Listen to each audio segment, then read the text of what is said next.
Bab 2094, Heaven Sundering, dimulai dari hati, kalahkan penjaga kertas. Gelombang penjaga pengetahuan entitas kertas bersenjata tinta yang hidup menerjang dari lorong-lorong, mereka memancarkan aura yang membekukan pikiran, mencoba untuk mengarsipkan atau menghapus Wang Lin dan Limuan dari catatan realitas. Carter melompat ke belakang Wang Lin.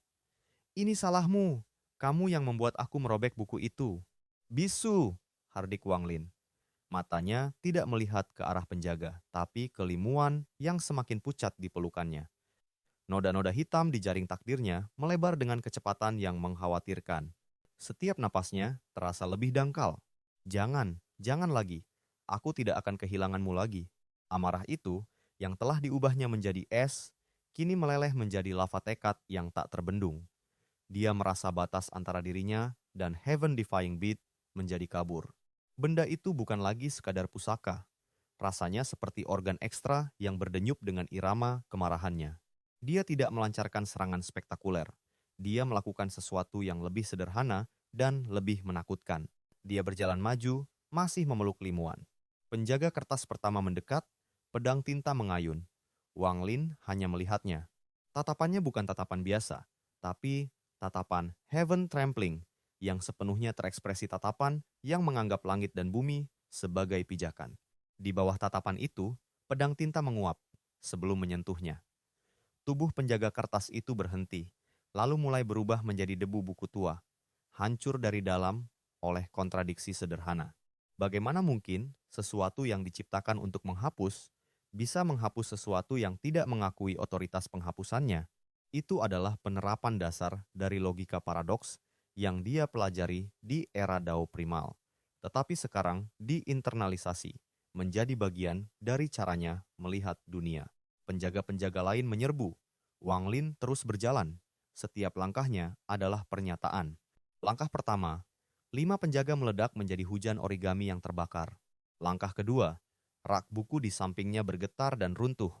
Buku-bukunya terbang membentuk tempel pelindung di sekeliling mereka. Langkah ketiga, lantai marmer retak, dan dari retakannya muncul akar-akar cahaya dari Heaven Defying Beat, menelan energi perpustakaan untuk memperkuatnya. Carter mengikuti dari belakang, matanya melotot. "Wah, kamu, kamu tidak main-main lagi." "Pintu keluar," kata Wang Lin, suaranya datar namun menggetarkan udara. Di ujung lorong utama, tapi archivis pasti sudah menguncinya dengan "Buka," potong Wang Lin. Menghadapi segel takdir. Mereka tiba di pintu masuk besar tempat mereka masuk. Sekarang, pintu itu tertutup rapat, disegel oleh jalinan benang takdir yang padat berwarna perak dan emas, berdenyut dengan aturan dan larangan. Segel larangan mutlak, tidak ada keluar bagi variabel yang belum diarsipkan. Wang Lin mengatur Limuan dengan lembut agar bersandar pada rak buku. Dia berbalik menghadapi segel. Carter ingin maju dengan guntingnya, tapi Wang Lin mengangkat tangan menghentikannya. "Pemotonganmu tidak presisi. Kau akan membuat lebih banyak noda pada takdir One Earth." "Lalu bagaimana?" tanya Carter, kesal. Wang Lin menatap segel itu, bukan sebagai penghalang, tapi sebagai simbol. Simbol dari sistem yang ingin mengikatnya. Simbol dari semua manipulasi yang dialaminya. Dia mengingat perasaannya saat pertama kali mencapai Heaven Trampling. Perasaan menginjak langit yang menindas. Tapi sekarang, langit itu ternyata hanya langit-langit buatan dari sebuah kandang yang lebih besar. "Untuk menginjak langit," gumamnya, "kau harus mengakui adanya langit." Dia menarik napas dalam-dalam dan mengeluarkan Heaven Defying Beat. Benda itu tidak lagi berbentuk manik, tapi seperti bintang kecil yang berputar di atas telapak tangannya. Tapi jika langit itu adalah atap penjara, lanjutnya, suaranya semakin keras, maka menginjaknya tidak cukup. Heaven Defying Beat berdenyut kencang. "Kau harus merobeknya." Heaven Sundering. Dia tidak berteriak. Dua kata itu diucapkan dengan tenang, tapi membawa berat keputusan seumur hidup. Ini bukan sekadar nama tahap kultivasi. Ini adalah sumpah eksistensial. Dia mengangkat tangan yang memegang beat dan bukan menyerang segel, tapi menusukkannya ke dadanya sendiri. Carter menjerit. Limuan yang setengah sadar mencoba bangun. "Tidak, Wang Lin." Tapi tidak ada darah. Heaven Defying Beat masuk ke dalam dada Wang Lin seperti air masuk ke spons. itu menyatu dengannya. Pada saat yang sama, segel takdir di depan pintu bergetar keras karena merasakan perubahan radikal pada targetnya. Transformasi internal, mencari pisau pembelah. Di dalam diri Wang Lin, sebuah revolusi sedang terjadi. Selama ini, Heaven Defying Beat adalah alat, sumber daya, bahkan bagian dari identitasnya. Tapi, selalu ada jarak. Sekarang, dia menghapus jarak itu. Dia menjadi pemberontakannya. Di ruang kesadarannya, dia berdiri di hadapan gambaran dirinya sendiri. Sebuah bayangan yang... Di ruang kesadarannya, dia berdiri di hadapan gambaran dirinya sendiri, sebuah bayangan yang terbuat dari semua takdir, harapan, dan manipulasi yang pernah melekat padanya. Bayangan itu memegang pedang yang terbuat dari naskah arkivis. Kembalilah ke jalur, kata bayangan itu dengan suara gabungan dari semua orang yang pernah mencoba membimbing atau mengendalikannya. Master-master lamanya, musuh-musuhnya, bahkan bisikan arkivis. Wang Lin melihat tangannya sendiri. Tangannya mulai memancarkan cahaya dari dalam cahaya Heaven Defying Beat yang murni. Aku punya pertanyaan, kata Wang Lin pada bayangannya. Jika semua hidupku diatur, maka keinginanku untuk memberontak. Apakah juga bagian dari naskah? Bayangan itu terdiam. Jika iya, lanjut Wang Lin, melangkah maju, maka pemberontakanku sudah diantisipasi dan aku masih dalam kandang. Jika tidak, dia tersenyum. Senyum yang sedih dan bebas sekaligus. Maka ada satu hal yang mereka tidak bisa kendalikan. Satu variabel sejati. Diriku yang memilih. Dia mengulurkan tangan dan mencengkeram pedang naskah yang dipegang bayangannya. Bilahnya membakar tangannya, mencoba memaksanya tunduk. Tapi Wang Lin tidak melepaskannya. Sebaliknya, dia menarik pedang itu ke arah dadanya sendiri, menusukkan ujungnya ke tempat Heaven Defying Beat telah masuk. Kerang, suara logam patah yang bergema di jiwanya. Pedang naskah itu patah, tapi patahannya tidak hilang. Mereka melebur dengan cahaya Heaven Defying Beat di dalam dadanya, ditempa oleh tekadnya, dan membentuk sebuah bilah baru sebilah pisau pendek yang sederhana, tidak bermotif, hanya memancarkan cahaya putih murni yang dingin. Pisau konsep, The Sunderer. Bilah ini tidak memotong materi. Ia memotong ikatan, aturan, dan konsep. Bayangan dirinya tercerai-berai, diserap ke dalam dirinya yang sejati. Di dunia luar, hanya 1 detik berlalu. Wang Lin membuka matanya. Matanya sekarang memiliki cincin cahaya putih di sekeliling iris. Auranya tidak lagi meledak-ledak, tapi tenang dan tajam, seperti mata pisau yang diasah sempurna. Dia mengangkat jari telunjuknya. Di ujung jarinya, cahaya putih The Sunderer berkilat. Dia menyentuh segel larangan mutlak. SSSTT. Suara seperti besi panas ditempelkan pada S. Benang-benang takdir yang kuat itu putus bersih di titik sentuhannya, ujung-ujungnya membara putih sebelum padam. Tidak ada ledakan, tidak ada perlawanan. Mereka hanya berhenti menjadi penghalang. Pintu perpustakaan terbuka dengan sendirinya, memperlihatkan persimpangan jalan di luar. Level up, harga yang harus dibayar. Carter memandang Wang Lin dengan ekspresi campuran antara kagum dan takut. Kamu baru saja naik level dalam pertempuran? Benarkah? Itu keren, tapi juga menakutkan. Wang Lin tidak menjawab. Dia berbalik ke Limuan. Dia berlutut di sampingnya, memeriksa kondisinya. Noda hitam masih menyebar, tetapi lebih lambat. Namun, ada sesuatu yang baru. Dari pusat jiwanya, di mana benang perak kebiruan terputus, cahaya keemasan samar mulai memancar cahaya dari benang emas yang dia lihat dalam kilasan. "One Earth?" bisiknya. Limuan membuka matanya. Matanya tampak jernih, tapi ada sedikit kebingungan. "Wang Lin, aku ingat ibuku membacakan dongeng untukku. Tapi, aku tidak pernah punya ibu di kehidupan ini kan? Potongan kenangan asing, kebingungan takdir. Itu akan kita urus nanti," kata Wang Lin dengan lembut mengangkatnya. "Pertama, kita harus pergi dari sini." "Kemana?" tanya Carter. Wang Lin melihat ke arah langit atau langit-langit dimensi sela ini. Mereka akan mengejar. Archivis tidak akan membiarkan variabel seperti kita, apalagi sekarang aku telah mencapai Heaven Sundering sejati. Kita butuh tempat untuk bersembunyi dan menyembuhkan One Earth. Dia memikirkan petunjuk yang tersisa, Font of Origin. Tempat itu berbahaya, tapi mungkin satu-satunya yang bisa menstabilkan jiwa Limuan yang mulai terkoyak oleh pemotongan takdir dan kebocoran kenangan asing. Kita pergi ke Heart of the Cosmic Storm, putus Wang Lin, ke Font of Origin. Tapi itu diawasi ketat, protes Carter. Persis, kata Wang Lin. Matanya berbinar dingin. Mereka akan mengira kita menghindari tempat yang paling jelas. Selain itu, Font of Origin mungkin satu-satunya yang bisa membersihkan noda hitam dari pemotonganmu dan menguatkan benang emas yang asli pada One Earth. Pelarian dan pengejaran. Mereka keluar dari Crossroads. Begitu mereka melangkah ke dimensi biasa, mereka merasakan pengawasan tajam menempel pada mereka mata arkivis yang marah. Wang Lin tidak mencoba menyembunyikan diri. Sebaliknya, dia memotong pengawasan itu secara konseptual dengan The Sunderer. Jari putihnya melambai, dan perasaan diawasi itu putus seketika, seperti memotong benang kasur. Di kejauhan, di ruang Dewan Konsilium, arkivis terhuyung, merasakan matanya yang satu buta secara tiba-tiba.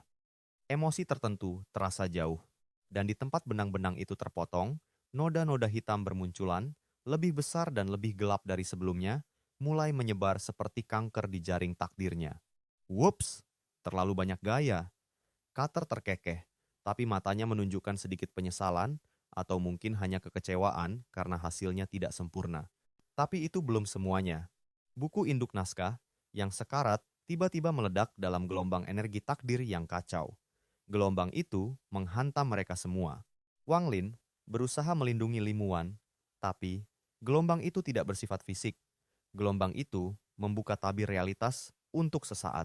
Dan dalam kilasan itu, Wang Lin melihat. Dia melihat sebuah ruang dewan di mana 7 sosok duduk di kursi tinggi.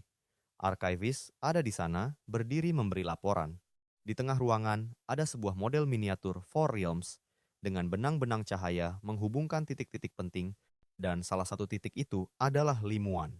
Dari dirinya, bukan hanya benang perak kebiruan, tapi sebuah benang berwarna emas murni yang sangat terang, hampir tak terlihat, memancar keluar dari model itu menuju sesuatu di luar ruangan, di luar realitas yang mereka kenal. Benang emas itu terhubung ke sesuatu yang jauh lebih tua, jauh lebih kuat. Konfirmasi dan ambang krisis. Kilasan itu hilang. Carter melongo. Wah, itu tidak seharusnya terjadi. Tapi Wang Lin tidak mendengarnya.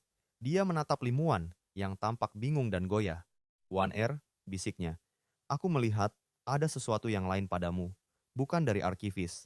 Sesuatu yang lebih tua. Di saat yang sama, suara arkivis tiba-tiba bergema di seluruh perpustakaan, penuh amarah dingin yang pertama kali mereka dengar. Variabel Wang Lin. You have crossed the line. Protokol. Termination engage. The Limuan construct will be decommissioned. Lantai perpustakaan mulai bergetar. Rak-rak buku menutup diri.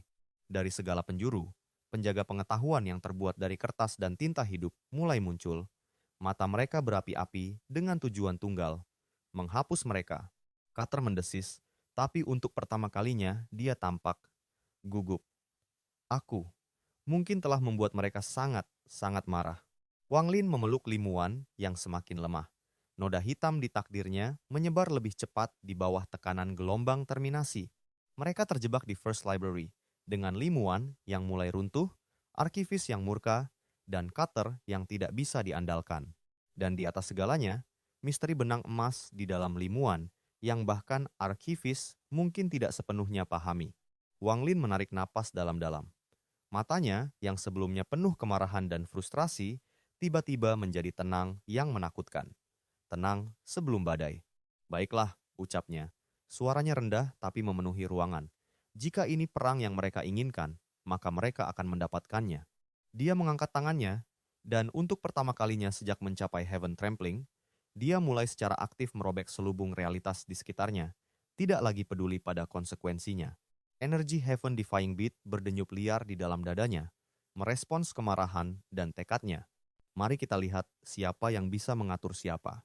Di luar First Library, di berbagai sudut Four Realms, anomali takdir yang diciptakan Carter mulai berinteraksi dengan gelombang terminasi arkivis, menciptakan badai chaos yang tidak terduga. Perang terbuka antara variabel bebas dan pengatur takdir secara resmi dimulai. Dan di tengahnya, Ada seorang wanita dengan takdir yang jauh lebih kompleks dari yang siapapun duga. Dia telah mencapai heaven sundering dengan caranya sendiri. Dia memotong hubungan kami. Segera aktifkan semua agen penyeimbang. Prioritas alfa, tangkap atau hancurkan Wang Lin. Prioritas beta, ambil kembali limuan untuk dianalisis. Ada anomali tak terduga pada subjek. Perburuan besar dimulai. Wang Lin membawa limuan dengan cutter yang terkadang membantu, terkadang mengganggu, melintasi dimensi menuju cosmic storm. Di perjalanan, mereka disergap 3 kali. 1. Objek takdir terbimbing. Sebuah asteroid yang tiba-tiba hidup dan menyerang mereka. Wang Lin menyentuhnya dengan The Sunderer. Dan asteroid itu kembali menjadi batu biasa. Takdir serangannya terhapus. 2. Pasukan waktu tersinkronisasi. Sekelompok kultivator dari era berbeda yang dipaksa bersatu oleh arkivis. Wang Lin memotong ikatan sinkronisasi mereka, membuat mereka bingung dan saling bertengkar. 3. Lanskap realitas yang bermusuhan. Seluruh wilayah ruang angkasa berubah menjadi labirin yang mematikan. Cutter akhirnya berguna, dengan memotong konsep labirin itu sendiri, membuka jalan lurus.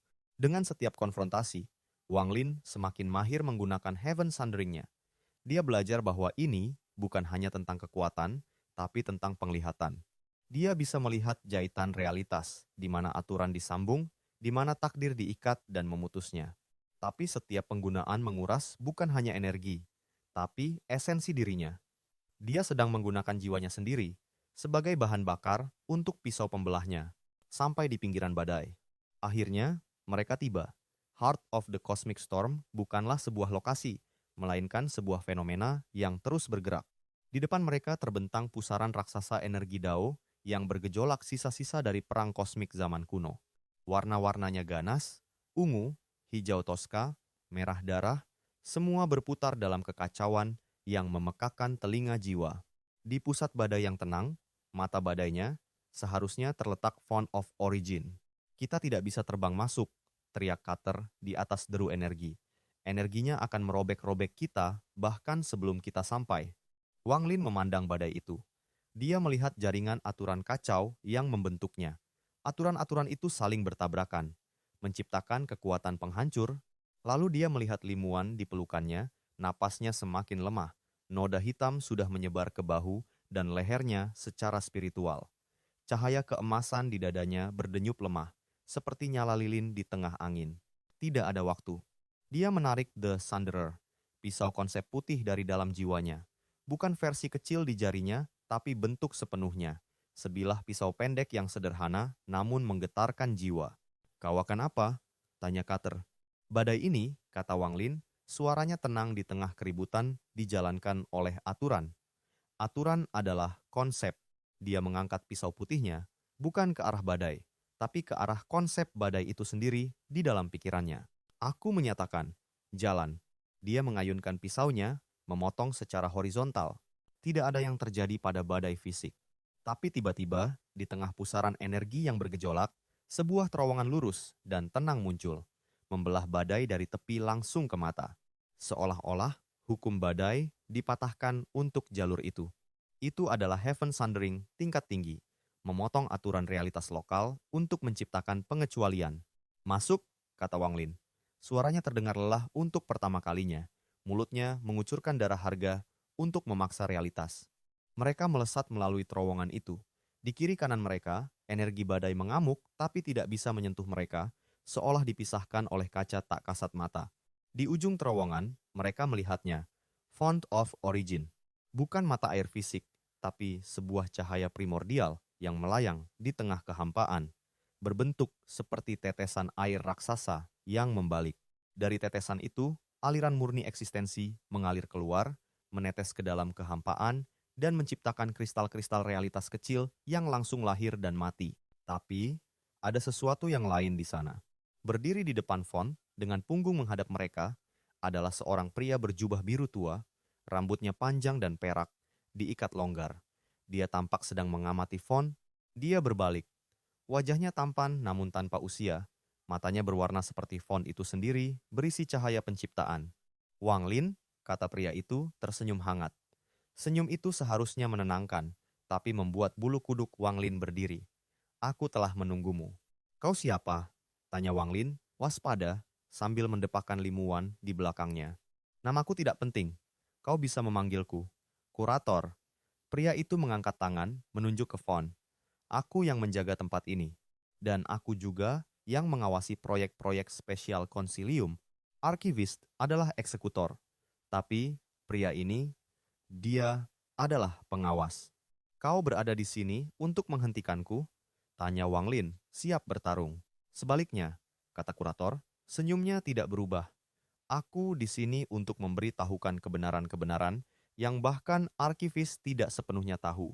Matanya beralih ke Limuan yang lemah, khususnya tentang mengapa dia tidak bisa mati dengan mudah dan mengapa ada benang emas yang terhubung ke masa lalu yang sangat-sangat jauh.